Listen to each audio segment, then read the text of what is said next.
Segunda Carta de Pedro, capítulo 1. Eu, Simão Pedro, servo e apóstolo de Jesus Cristo, escrevo esta carta a vocês que, por causa da bondade do nosso Deus e Salvador Jesus Cristo, receberam uma fé tão preciosa como a nossa. Que a graça e a paz estejam com vocês e aumentem cada vez mais, por meio do conhecimento que vocês têm de Deus e de Jesus, o nosso Senhor. O poder de Deus nos tem dado tudo o que precisamos para viver uma vida que agrada a Ele, por meio do conhecimento que temos daquele que nos chamou para tomar parte na sua própria glória e bondade. Desse modo, Ele nos tem dado os maravilhosos e preciosos dons que prometeu. Ele fez isso para que, por meio desses dons, nós escapássemos da imoralidade que os maus desejos trouxeram a este mundo e pudéssemos tomar parte na sua natureza divina. Por isso mesmo, façam todo o possível para juntar a bondade e a fé que vocês têm. À bondade, juntem o conhecimento, e ao conhecimento, o domínio próprio. Ao domínio próprio, juntem a perseverança, e à perseverança, a devoção a Deus. A essa devoção, juntem a amizade cristã, e à amizade cristã, juntem o amor. Pois são essas as qualidades que vocês precisam ter. Se vocês as tiverem e fizerem com que elas aumentem, serão cada vez mais ativos e produzirão muita coisa boa, como resultado do conhecimento que vocês têm do nosso Senhor Jesus Cristo. Mas quem não tem essas coisas é como um cego, ou como alguém que enxerga pouco, e que esqueceu que foi purificado dos seus pecados passados. Portanto, meus irmãos, procurem ficar cada vez mais firmes na certeza de que Deus os chamou e escolheu. Se vocês fizerem isso, jamais abandonarão a fé, e assim receberão todo o direito de entrar no reino eterno do nosso Senhor e Salvador Jesus Cristo. Por isso, farei sempre com que vocês lembrem dessas coisas, embora já as conheçam e estejam firmes na verdade que receberam. Penso que, enquanto eu viver, é justo que faça com que vocês lembrem dessas coisas, pois sei que logo terei de deixar este corpo mortal, como o nosso Senhor Jesus Cristo me disse claramente. Portanto, farei tudo o que puder para que depois da minha morte, vocês lembrem sempre dessas coisas. Nós não estávamos contando coisas inventadas quando anunciamos a vocês a vinda poderosa do nosso Senhor Jesus Cristo, pois com os nossos próprios olhos nós vimos a sua grandeza. Nós estávamos lá quando Deus, o Pai, lhe deu honra e glória. Ele ouviu a voz da suprema glória dizer: "Este é o meu filho querido, que me dá muita alegria." Nós mesmos ouvimos essa voz que veio do céu quando estávamos com o Senhor Jesus no Monte Sagrado.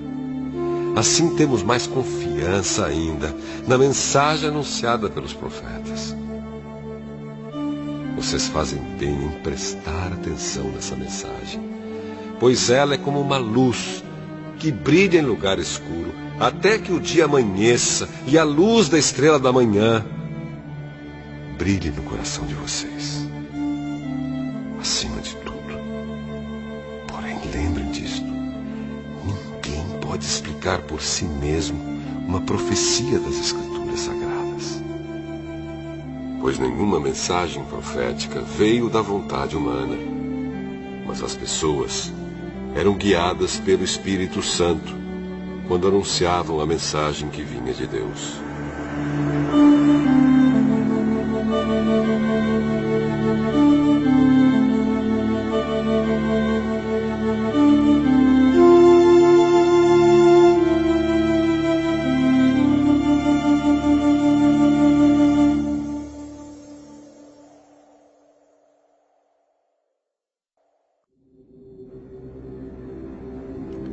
Segunda Carta de Pedro, capítulo 2.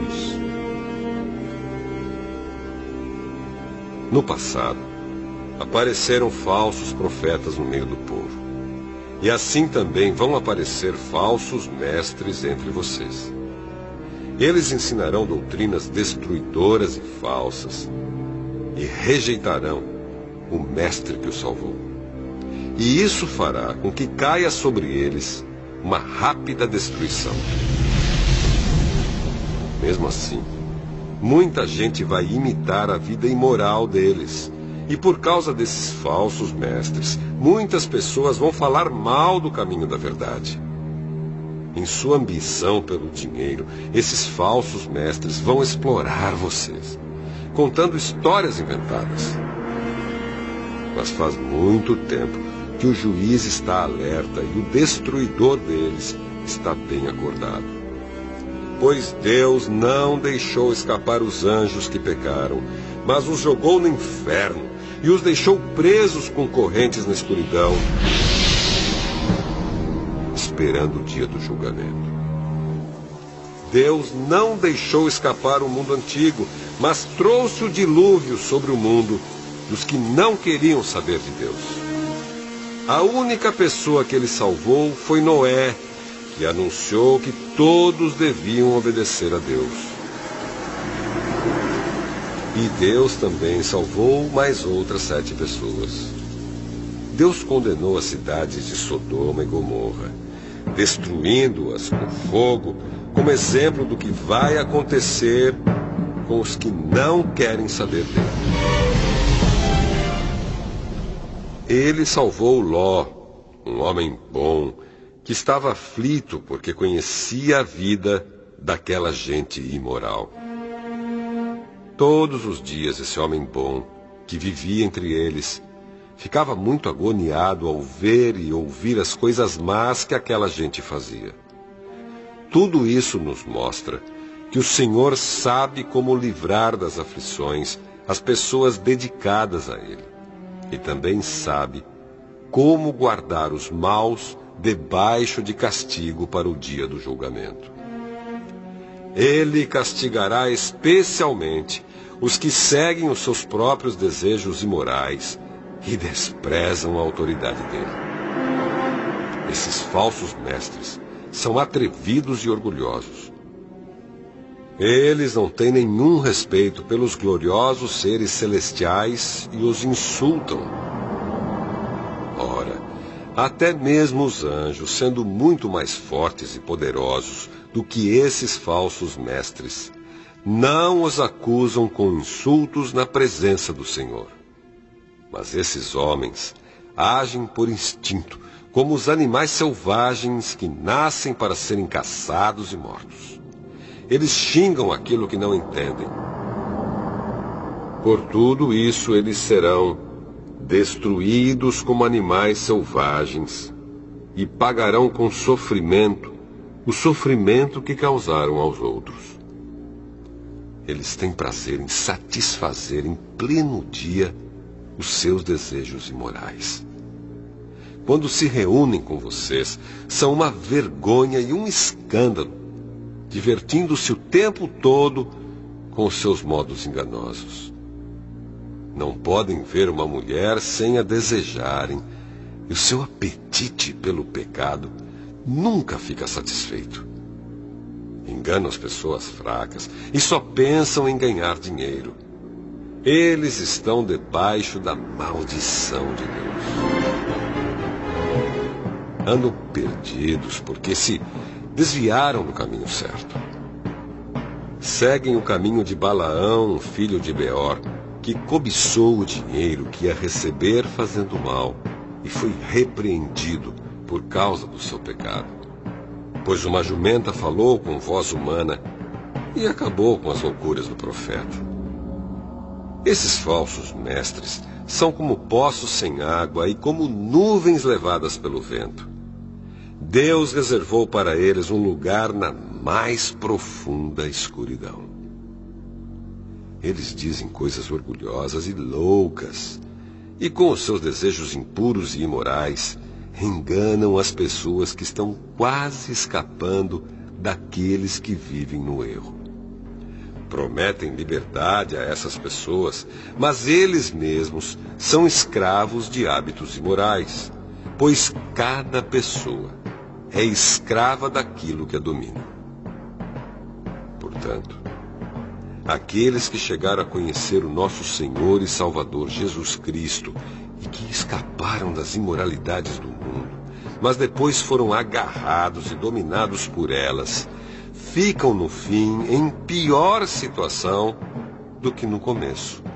Pois teria sido muito melhor que eles nunca tivessem conhecido o caminho certo do que depois de o conhecerem, voltarem atrás e se afastarem do mandamento sagrado que receberam.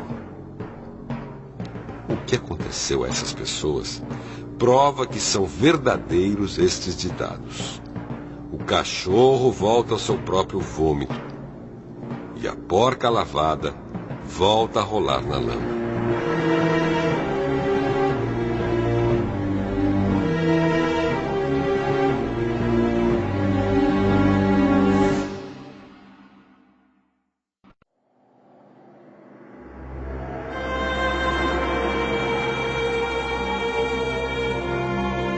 Segunda carta de Pedro, capítulo 3.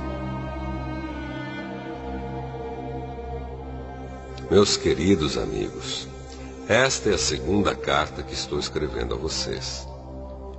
Nessas duas cartas, procuro despertar pensamentos puros na mente de vocês, fazendo com que lembrem dessas coisas. Quero que lembrem das palavras ditas há muito tempo pelos santos profetas e do mandamento do nosso Senhor e Salvador, que foi dado a vocês por meio dos apóstolos que anunciaram o Evangelho a vocês. Primeiro, vocês precisam saber que nos últimos dias vão aparecer homens dominados pelas suas próprias paixões. Eles vão zombar de vocês, dizendo: "Ele prometeu vir, não foi? Onde está ele? Os nossos pais morreram e tudo continua do mesmo jeito que era, desde a criação do mundo." Esses zombadores esquecem, de propósito, que há muito tempo Deus deu uma ordem e os céus e a terra foram criados. Esquecem que a terra foi formada da água e no meio da água, e também que pela água do dilúvio o mundo antigo foi destruído. Mas os céus e a terra, que agora existem, estão sendo guardados pela mesma ordem de Deus, a fim de serem destruídos pelo fogo. Estão sendo guardados para o dia do julgamento e da destruição dos que não querem saber de Deus. Meus queridos amigos, não esqueçam isto. Para o Senhor, um dia é como 1000 anos, e 1000 anos como um dia. O Senhor não demora a fazer o que prometeu, como alguns pensam. Pelo contrário, Ele tem paciência com vocês, porque não quer que ninguém seja destruído, mas deseja que todos se arrependam dos seus pecados. Porém, o dia do Senhor chegará como um ladrão. Naquele dia, os céus vão desaparecer com um barulho espantoso e tudo o que há no universo será queimado. A terra e tudo o que existe nela vão sumir.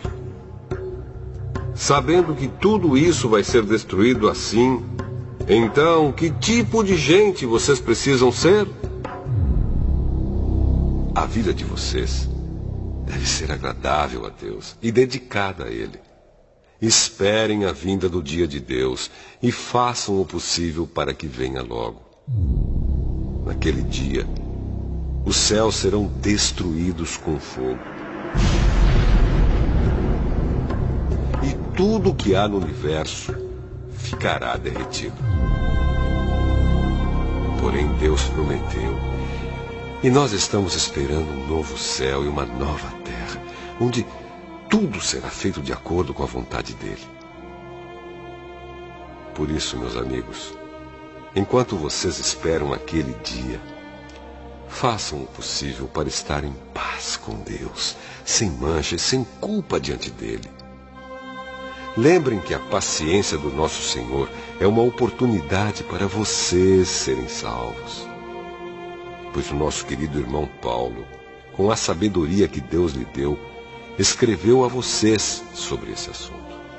E foi isso mesmo que ele disse em todas as suas cartas quando escreveu a respeito disso. Nas cartas dele, há algumas coisas difíceis de entender, que os ignorantes e os fracos na fé explicam de maneira errada, como fazem também com outras partes das Escrituras Sagradas. E assim, eles causam a sua própria destruição. Mas vocês, meus amigos, já sabem disso. Portanto, tomem cuidado para não serem levados pelos erros de pessoas imorais e para não caírem da sua posição segura. Porém, continuem a crescer na graça e no conhecimento do nosso Senhor e Salvador Jesus Cristo. Glória a Ele, agora e para sempre. Amém.